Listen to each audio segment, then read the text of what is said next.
In the last World War of the 20th century, a farm boy from the rugged bushland of South Africa took to the bloody skies over Europe during World War II and made history.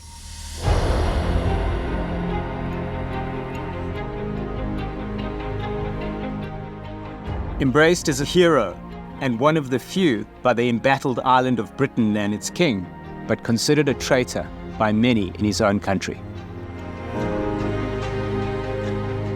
Born in 1910 in Wellington, South Africa, Group Captain A.G. Sailor Malan would fight 3 battles in his life.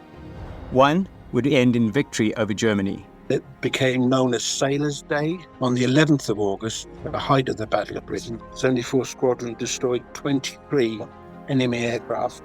Another would end in defeat as he took on South Africa's apartheid government.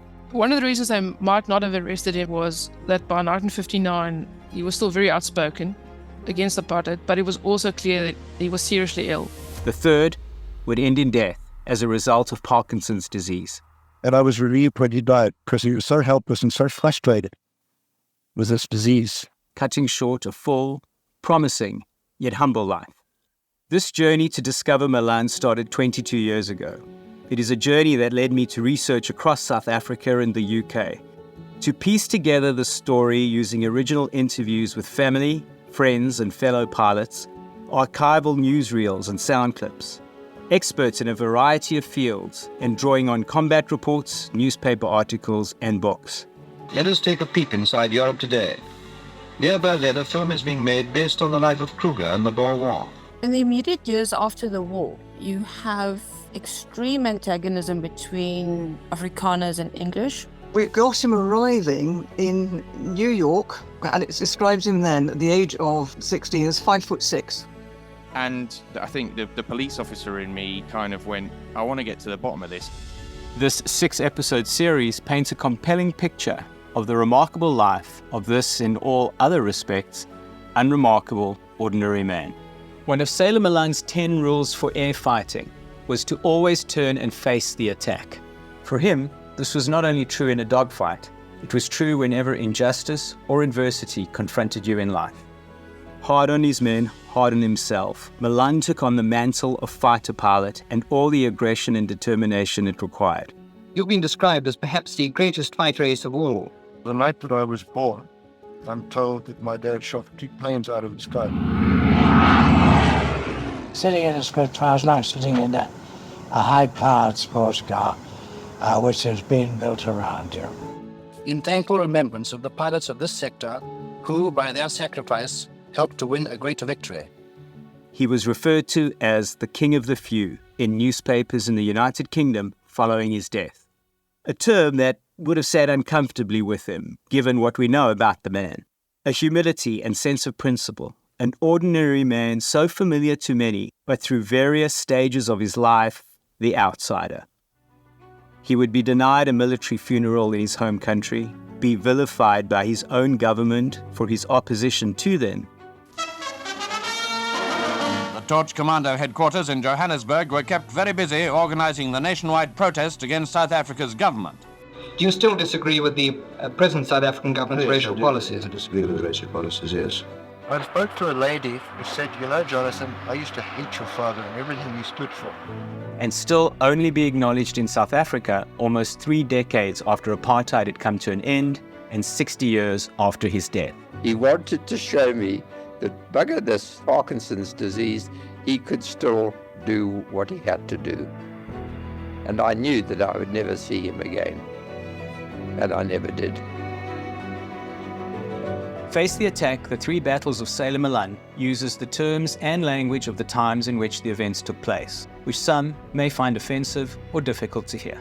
Listener discretion is advised. To receive weekly episodes plus additional content, follow this series wherever you find your favorite podcasts. To discover more, visit facetheattack.com.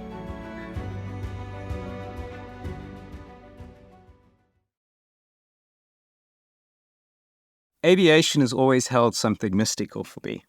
As I've grown older, the intensity and mystique has grown into every area of aviation. To describe the utter enthrallment it holds is impossible to put on paper. It's led me in many directions, from a simple airfield to the archives of small, muggy, wood-panelled libraries in the heart of my country of South Africa. It has helped spur on my other deep interest in history. With it, I have discovered and uncovered names, places and planes, particularly South African pilots like Marmaduke Pat Pattel, Dutch Hugo and Adolph Gysbert Malan. Something about these men piqued my interest, and Malan in particular got into my bones. Discovery fed discovery, and gradually I came to realize, certainly in Malan's case, that so-called heroes are made in many cases by becoming something deep down inside their own personality and makeup they are not. The right person at the right time will forego who they really are and become what is necessary to survive and lead. It is most certainly a trait in many, if not all, fighting men and women. Some of them do things that capture our imagination. They become heroes. But at the end of the day, they remain human. They remain ordinary, with all the faults and virtues that make them so. It's no wonder that so many are unsure what to do with all the attention and accolades. So fame is taken on grudgingly, and in many cases with uncertainty, unwillingness, and humility. Dr. Yvonne Malan is a relative of Sailor Malan. She has spent many years trying to bring recognition to a man his country forgot. My maternal side of the family, most of them came from Germany. They ended up in South Africa by complete chance. They were fleeing for their lives, basically. They were given a Schutz visa, which is a protection visa. And without that piece of paper, I think counting now, 12 people would not have been born. My grandfather was also born in the Voorpaardenberg area, same as Sailor, on a farm. He's quite a bit younger than Sailor. I think he was about 12 years younger, 12, 14 years younger than Sailor, and he was his cousin.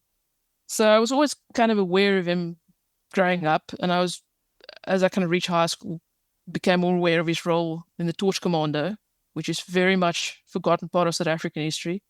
And I was struck by this guy who could have come back to South Africa and lived a peaceful life, and he chose not to. I guess some of us knew about Sailor Malan, the war hero. Growing up in South Africa, his name had popped up briefly through an anecdote from one of the many veterans the country had given to the Second World War. But even in my extended family, a mention of his name would garner opposing views, given his activities after the war. Those interested could visit the War Museum in Johannesburg and see his medals, or pick out references to him in books about the Battle of Britain and those boys who defended the English skies in the summer of 1940. Many of us did not know his entire story, and certainly not the full picture of him standing up against his own government. Most of the books that end after he returns to South Africa. There's usually just a throwaway line about he returns home to South Africa and he did something against the government and then he passed away at a young age. The well-known story is of a man who became known to many who flew with him as the greatest of his time. Douglas Bader, Stanford Tuck, Johnny Johnson. They would all regard him as the embodiment of the fighter pilot. The myth, the legend of Sailor Malan is what has driven the majority of the literature around him. You know, he was a good-looking guy. He was a fighter pilot, so he was the war hero straight from Central Casting. You can understand why they use him in propaganda videos. But unfortunately, that is what most conceptions of him are based on. He didn't like it. He didn't like the spotlight at all. Historically, he's been portrayed as a flyboy, a cold-blooded guy, an ace of the Royal Air Force. Much of what has been written about him is based on stereotypes, leading people to a very singular idea of him. He takes part in most of the significant battles. He takes part in Dunkirk. He fights during the Battle of Britain, survives the Battle of Britain, and then commands the Free French on D-Day. So the image that's created around him, because he doesn't speak about himself in public really, is this flyboy. He's gung-ho, you know, he shoots down Germans at night, going all up in his Spitfire all by himself. But when he spoke, people listened. By his own admission, he was incredibly stubborn throughout his life, from small boy all the way to adult, all the way through. He was stubborn, not in an adversarial way. He was stubborn when it matters. He was stubborn. I refuse to let this happen on my watch. I will not let these people get away with it. I will stand up against fascism. I will stand up against apartheid. So he was stubborn, but not in a negative way, I think. People that knew him said that he was very soft-spoken, and slow to anger. But when he lost his cool, when finally people pushed him over the edge, and usually when confronted with bullying or injustice or unfairness, then the red mist would descend and it was best to just get out of his way. So, soft-spoken and reserved until someone pressed the wrong buttons. But because he was usually quiet, when there was something to say, he would make the point clearly and people would follow him. But in spite of everything he achieved during his life, there is a sense that he never sought out attention. He never wrote a memoir or book or traded in on his war hero status. He wasn't the most talkative person in the world. He didn't write a lot of letters that survived. He didn't keep a journal. Most of his personal papers were either lost or destroyed after he passed away. So there's very little the man himself wrote or said. The only time he ever traded in on his war hero status was when he was elected president of the Torch Commando, when Harry Oppenheim and others said, people will listen to you. If you speak out against apartheid, a lot of white people who won't listen will listen to you.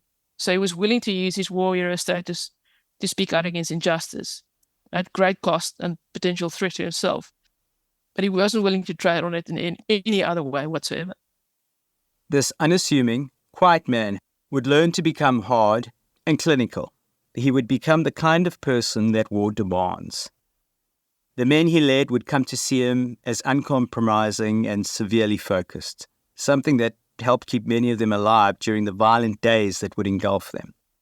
He would take to the deadly skies over Europe, and amidst the contrails and bullets of German fighters and bombers, he would make his mark. And then, at war's end, return home to South Africa to battle for the rights of many as the Nationalist Party formulated its apartheid policies. It was a battle he would eventually be unwilling to continue. The murky world of politics disgusted him, and so he would flee to the Kimberley Veld, the vast bushlands of the Northern Cape, for the life of a farmer.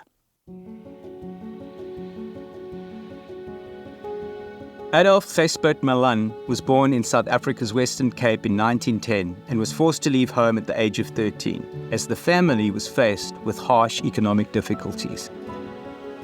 His parents had moved through different farms and businesses and created a large family, with Adolph the firstborn of 7 children. There was quite an age gap, around 12 years between Adolph and his youngest brother, Peter. He was closest in age to Ralph Malan, who would later join the South African Air Force. Another brother, Francis, would also join the Royal Air Force and serve as a Spitfire pilot, while Stanley would join the South African Union Army. His father was Willie Malan, and Malan is a Huguenot surname. The Huguenots arrived in South Africa in 1688, but they very quickly assimilated into what would become Afrikaner culture, with the mostly Dutch settlers in South Africa. Most Malans are Afrikaans speaking. The French Huguenots very quickly lost the French language. So Willie Malan would have spoken Afrikaans. He would have been seen as an Afrikaner. He married Evelyn Ford Jordan, who was born in England.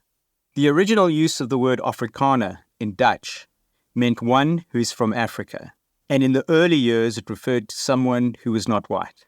The first recorded instance of a white person using the word Afrikaner to refer to themselves was in 1707. Dr. Lindy Koorts, a historian from the University of Pretoria and author of the book D.F. Malan and the Rise of Afrikaner Nationalism, takes up the origin story.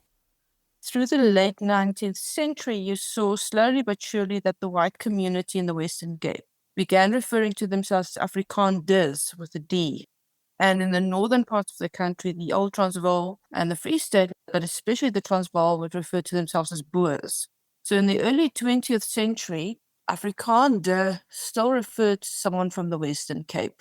And it's only later in the 20th century that the D is dropped as it becomes more Afrikaans and less Dutch, and that it refers to a white person of Dutch Huguenot extraction. So in Sailor Malan's early years, the word Afrikaner is being used, but not quite in the same way as we come to know it later in the 20th century.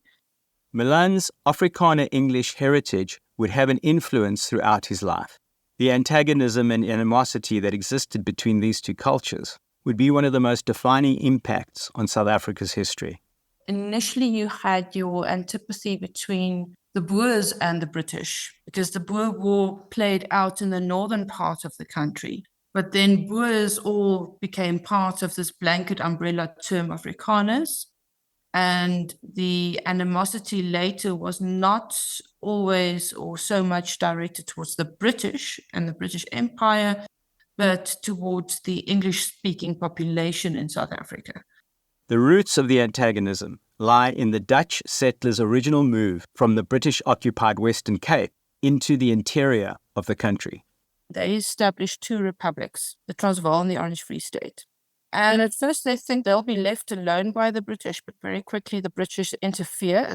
The British were very concerned that the Boers would practice slavery. The fact that the British Empire had abolished slavery was one of the push factors, because these Dutch settlers had lost their slaves in the process. So then they move inland, taking their former slaves with them. Although the British tried to exercise some measures of control, these two republics became nominally independent within the greater British sphere of influence. That changed in 1867, when the first diamond was discovered in South Africa. And all of a sudden you have a diamond rush in the area that is today known as Kimberley, which initially fell within the borders of the Orange Free State. The British quickly claim this area as their own, so it becomes part of the Cape Colony, and you have the rise of the town of Kimberley and of diamond money. What then happens in 1886 is you have the discovery of gold in the Transvaal. And quickly, this Kimberley money is shifted to the north into the Transvaal. So quickly, again, you have competition. You have a lot of people flowing into, one would call it a primitive Boer republic, who is not able to handle the modernization that it suddenly pulled into. And again, you have a tug of war with the British, who are seeking influence, who are seeking reliable flows of capital. The British did not really need to go to war with South Africa to secure capital or the flow of gold. The gold was flowing to the city of London anyway. There was a lot of tension with the Transvaal, with its government and its president, Paul Kruger. And you had particular personalities within the British government who were pushing for war, which is then the outcome is that it breaks out in October 1899. The war was a central theme, not only in Sailor's life, but in the life of South Africa. Malan grew up on a farm outside Wellington, his father working as a farm manager. Eventually, they bought a farm called Slent, where he spent the majority of his boyhood. He was very happy there. By all accounts, he loved Slent very much, saying that the soul of South Africa lay there. And it was this life on a farm and in the bush that made his young eyes accustomed to spotting game while hunting in the difficult, overgrown Cape Veld. It was this keen eyesight that would later help him pick out an enemy fighter at ridiculous distances and in the most tense of situations. In the words of John Mungo Park, who succeeded Malan as commanding officer of 74 Squadron, "What I like about Sailor is his quiet, firm manner and his cold courage. He is gifted with uncanny eyesight and is a natural fighter pilot." He grows up shooting at Slent, mostly at pigeons and doves and things. So that's deflection shooting. If you know anything about shooting, that's called deflection shooting. Shooting at a moving target. He has very keen eyesight. He's got very quick reflexes. So from an early age, running around wild in the farm with a shotgun, he picks up these skills very quickly. Until recently, Crispian Trace was one of the last surviving friends of Malan. The two of them formed a close friendship after the war, a friendship which lasted until Malan's death. He recalls many hunting trips where Malan showed not only his shooting prowess, but his sense of fairness too. In this case, hunting springbok. You were given an anthill to hide behind and a sack to lie on, and you dropped off about 20, 30 meters apart, and then the springbok were driven past you, but chaps on horseback. The other thing this was quite interesting is you would ask please to shoot them in the head, because they used to sell them to a butcher in Johannesburg and to the hotels, and those people didn't want them full of bullets or holes for that matter. So you had to be quite a good shot. There would be 12, 15 people shooting. Most of them had high-power, small bore rifles with telescopic sights. Sailor Malan had an old World War II 303 rifle and no telescopic sight, open sight, and I was usually put next to him and I could watch him shoot. I never ever saw him miss one, except one day there was one that stood still in front of him and he didn't shoot it. And I sort of whispered to him, I said to him, Sailor, what's the matter with you? There's a buck in front of you, you're not shooting it. And he said, no, I don't shoot them if they're standing still. Not fair. He was just that good. As a child, Malan had a precocious, adventurous spirit from the beginning. At times, just spending hours out in the bush, and at others, testing his mother's nerves to the limit. He clearly had some kind of guardian angel, even though he wasn't religious, because when he was a toddler, his English grandmother visited the farm, and little Sailor was sitting there chewing on a piece of dynamite that his father used to blow open quarries and get rid of rocks in the farm at Groenfontein. So he had a lucky escape at a very young age. And then when his father thought he was old enough to learn how to shoot at Slent, he handed him a shotgun. The Sailor got a cartridge stuck in the shotgun and tried to bang it open inside the house and very nearly accidentally shot his mother, who then promptly took the shotgun away from him and said, you're not going anywhere near it. And she eventually relented and became an excellent shot because of it.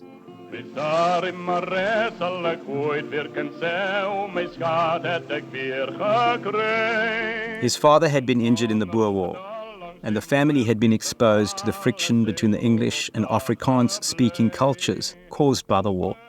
Although the Western Cape was part of the British Empire, so not actively taking part in the war, there were incursions by Boer commandos, including commandos under the command of later Prime Minister Jan Smuts.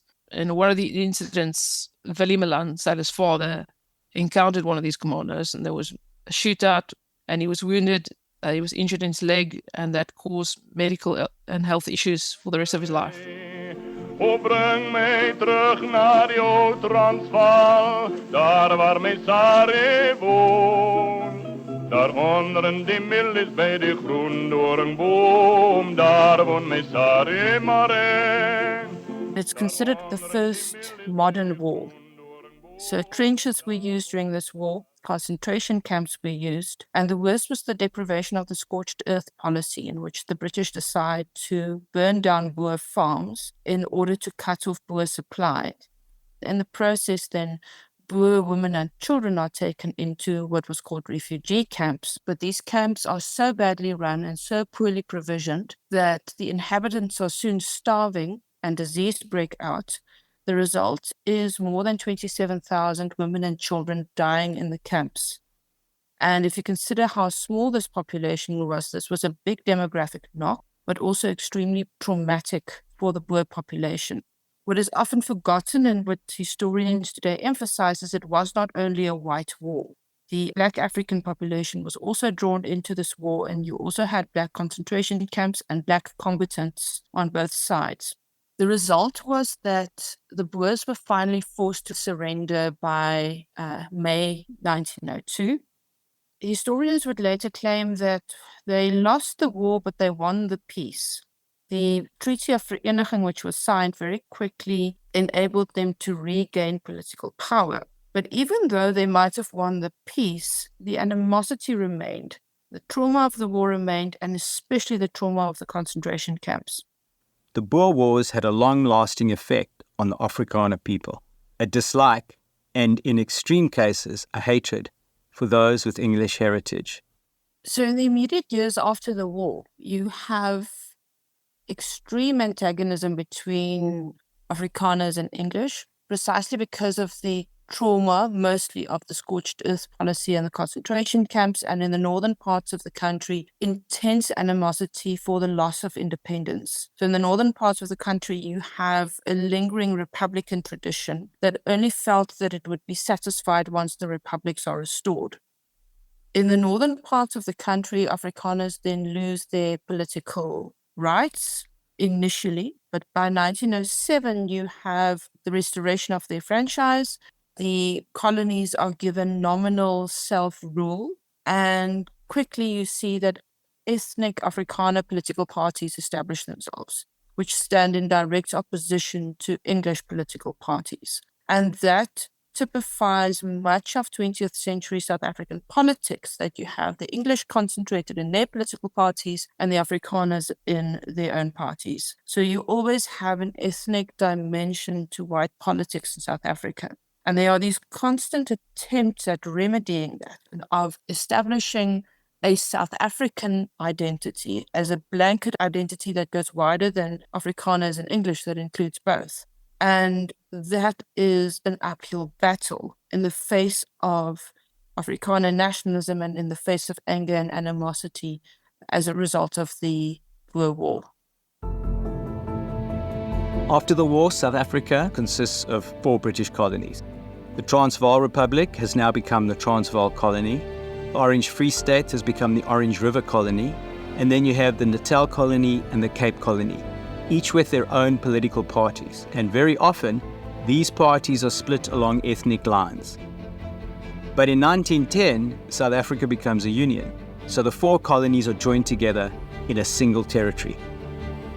And 1910 is a moment of hope with the new government, in which it tries to find or establish a South African identity, and then also seeks what it calls conciliation between the Afrikaners and English. Following on this intense animosity, it tries to bring the two communities together, and part of this idea of forgiving and forgetting and all joining together in a single country.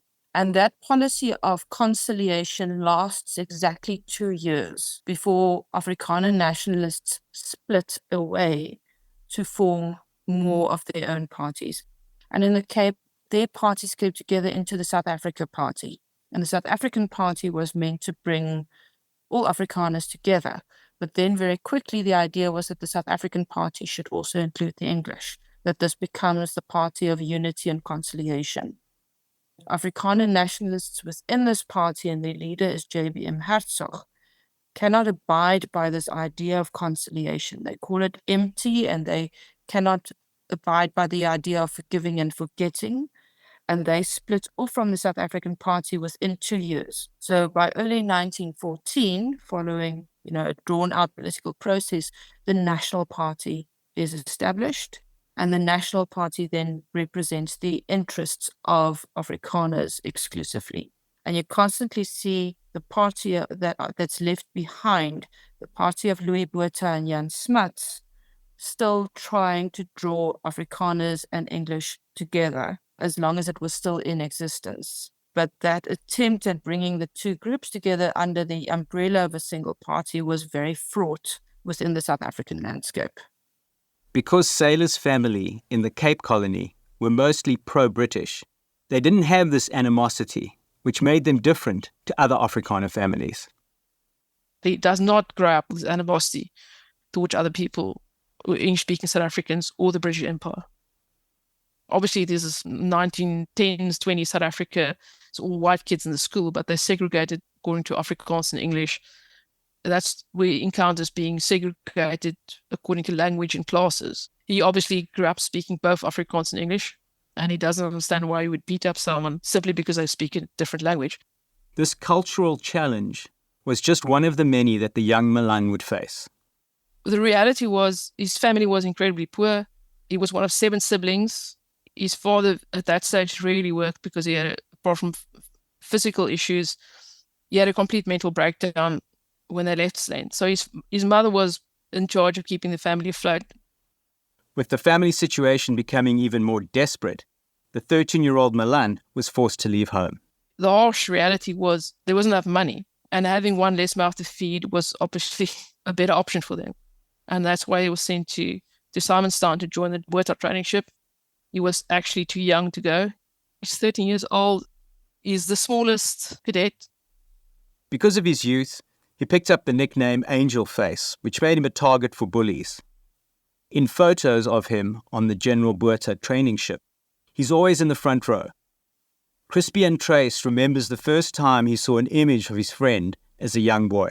I was once shown a picture of all these cadets lined up on this boat, and she said, "Can you pick out Sailor?"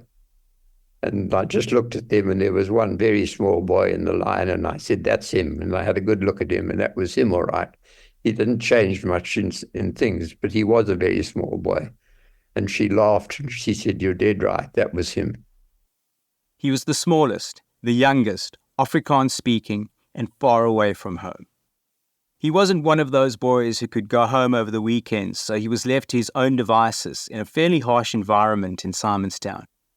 Tony Nicholas is chairman of the General Boer Old Boys Association, a group that maintains the legend of the storied training ship, as well as the records of all the cadets who spent time on the vessel from the time it was commissioned in 1922. The origins date back to the Naval Cadet Corps.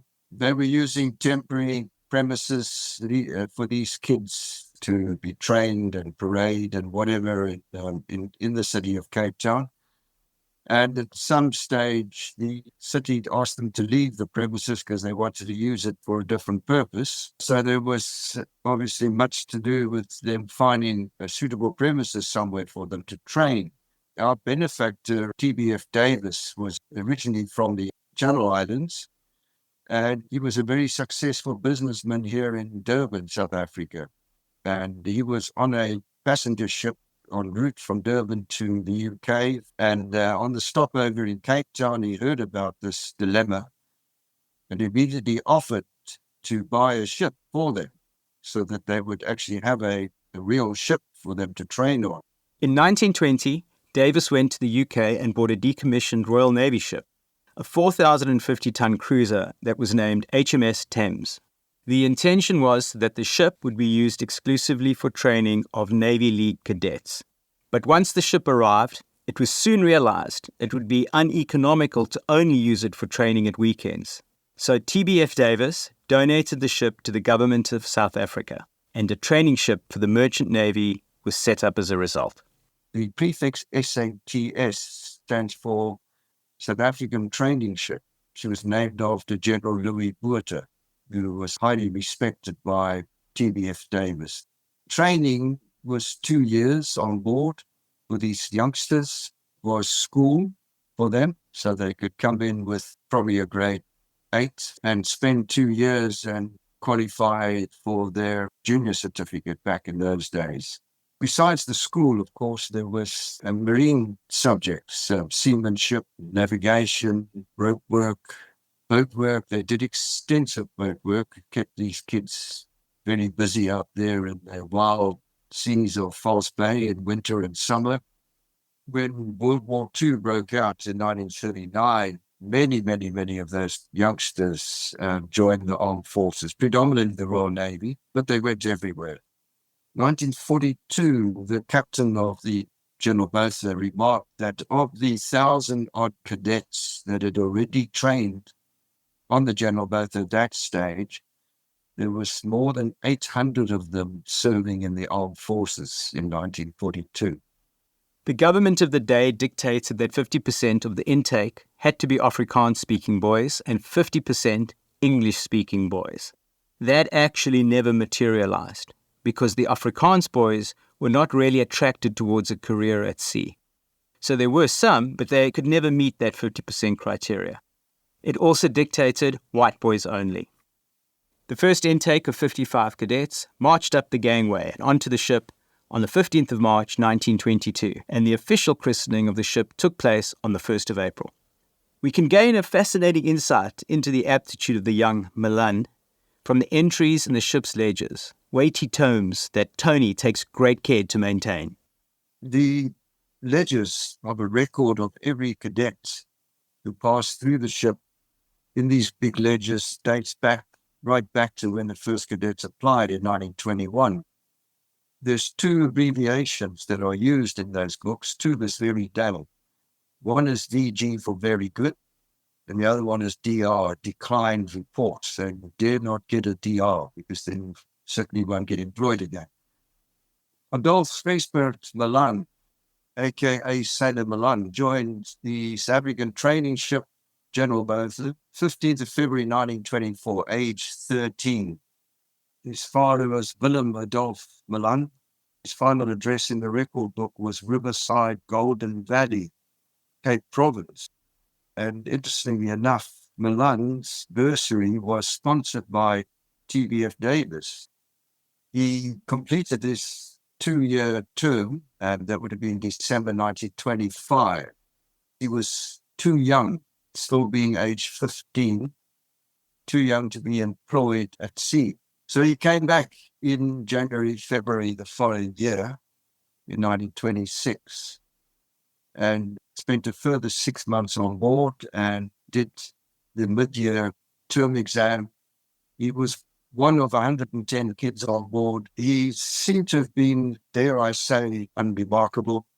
His rank on leaving was purely shown as boy, which means he was a school kid. He was just a crew member on board the ship. They had certain ranks among the cadets, the senior cadets. Some became what we call cadet captains in our day, almost like school prefects. So we didn't achieve any recognition for any leadership skills or anything like that in those days. But we all know what transpired afterwards. When he passed out finally in 1926, his scholastic was shown again as a VG, and seamanship also shown VG first class extra. So he was a good sailor, according to that.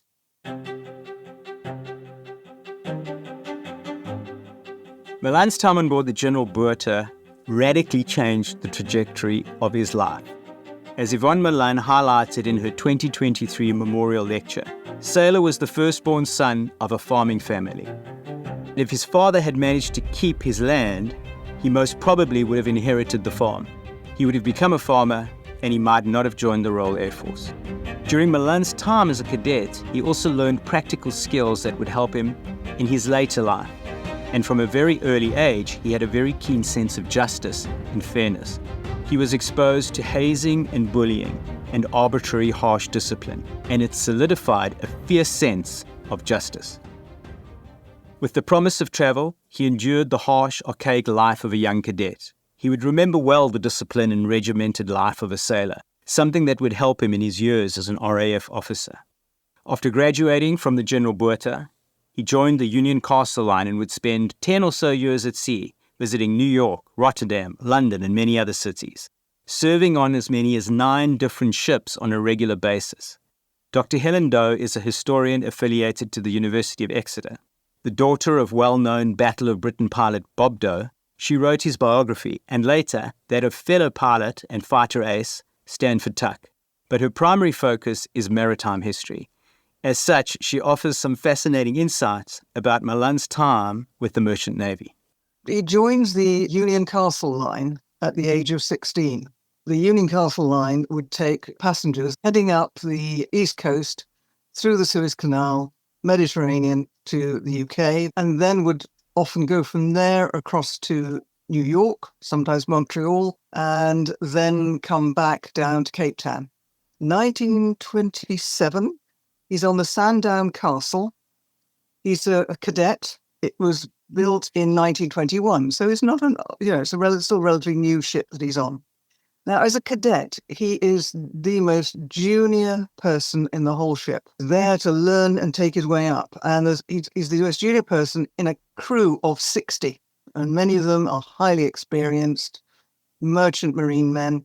We've got him arriving in New York, and it describes him then at the age of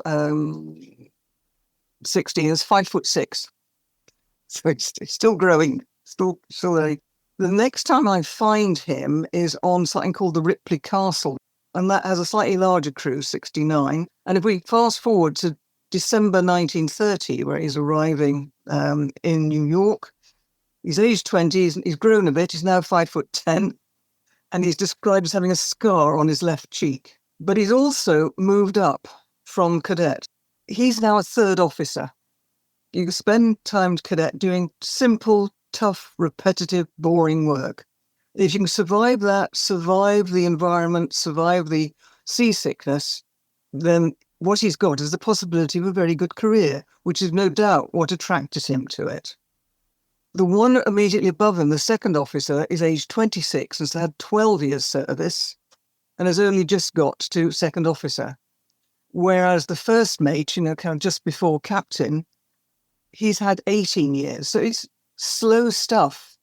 And if you're a keen, intelligent man that Malan seems to have been, that must have been a bit frustrating.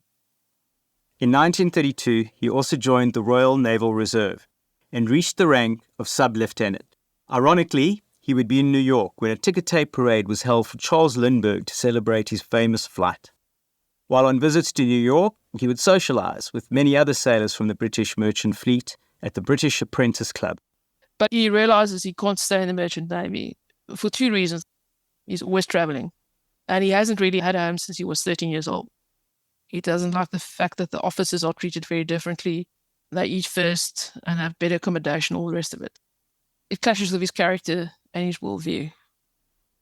Furthermore, because of the Great Depression, many of the merchant navy vessels or companies were laying off people, and he realized he needed to find something more stable that would allow him to settle down. Those that remembered him talk of a shy, well-dressed man with a rather educated manner about him. His years at sea had given him broad shoulders, a muscular body, and the tanned physique of a young, healthy man. His blue eyes had seen much, and on a visit to London, around 1932, they chanced upon a beautiful 16-year-old. Her name was Linda Fraser. A friend of him from the merchant navy introduces him to the Fraser family, and he's quite smitten early on. And he would not see her again for 3 years until he returned to the UK on a more full-time basis. Things become more serious, and in 1938, just a year before the outbreak of the war, they would be married. They would remain firmly in love for the rest of his life, and Linda would continue to mourn Malan for many years after his death. While on one of his stopovers in London, he learned that many of his friends had decided to enlist in the RAF, so Malan followed suit, just coming in under the age limit for a short service commission. He's obviously aware of what's happening in the rest of Europe, but if he's finding it a bit frustrating that he can't get much further, much faster, because he has to get onto bigger ships, move his way up the career ladder is quite slow. But also, if you want something more exciting, and he's had that taste in the Royal Naval Reserve, then the RAF is definitely the exciting service to join at that time. And it's not until 1935 that the RAF starts offering these short service commissions. So these come out as small advertisements in the papers. He's got the absolutely right background, so it's no wonder they snapped him up. Once again, Malan was different. At just 24, he was a lot older than many of the recruits, but his age would benefit the RAF in the war to come. He was technically too old to join the Royal Air Force, but because of the looming war, they changed the age requirements. He was quite interested in aviation and flying. He definitely wanted to be part of the war effort, and he thought this was the way he could make the most difference. Throughout this time, Malan would continue to visit his beloved Linda. As his son Jonathan mentions, the RAF was seen by Malan as a way to settle down and provide a living for his soon-to-be wife. He didn't think sailor's life was conducive to family life and decided to join the RAF because he already had officer training. In fact, during his training in the RAF, I think he scored top marks. And he very rapidly learned to fly aircraft, became very good at aerobatics. So he was already a trained, skilled airman by the time the war started 3 years later. By then they'd been married for 3 years. And I suspect that when the war broke out, a decision was made because I was born by later.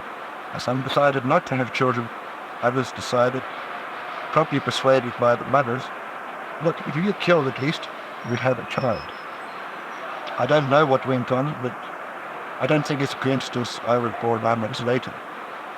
But his purpose for going to work was to have to fight a war. To have a steady job in something he was already skilled at, he didn't want to go back to civilians. So he decided the RAF was the life he wanted to lead.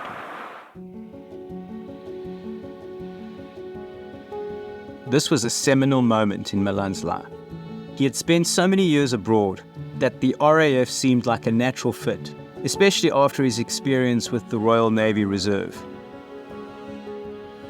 Although he would wear the South Africa tab proudly on his uniform, Joining the RAF would be the first decision that would prompt the disdain and animosity he was to receive from some back in South Africa once he started to become famous. Regardless, Malan embraced his English Afrikaner heritage. There's a wonderful line where he talks about being a hybrid and why that's the way to go. And mixed backgrounds makes you more interesting and much more able to face adversity. So I think that was a benefit in his case as well.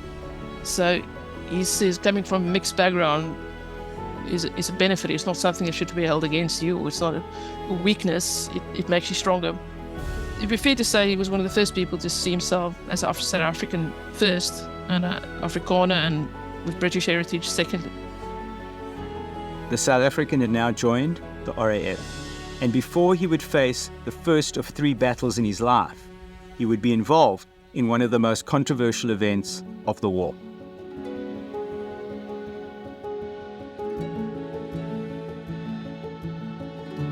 This episode is dedicated to the memory of Dr. Crispian Trace. His stories and recollections of time spent with Sailor Malan have enriched this story.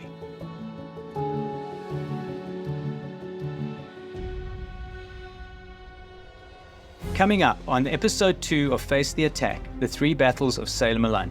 He took command of a flight, the wartime years. That is the time that he became the fight race that he is so well known for. War is declared in Europe, and while Malan prepares for the fight, in South Africa, the country struggles to decide on its own involvement. So 1939 is the test for the United Party government that it thought would never come. And now this new party cannot decide on what happens if Britain goes to war again. Fascism rears its head, and we explore Malan's role in the deadly and controversial Battle of Barking Creek, a little-known incident that would result in the first friendly fire death for the RAF. There was no pure, this is what happened narrative. It was more like there was various versions of like a folk tale. When I managed to get to Kew Gardens and see that there was a lot of stuff available, I was like, oh, this is gold dust. This is stuff that nobody's ever seen before. Face the Attack, the 3 battles of Sailor Malan was written and produced by Protea Rose Originals.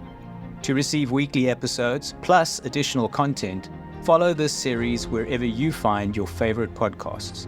To discover more, visit facetheattack.com.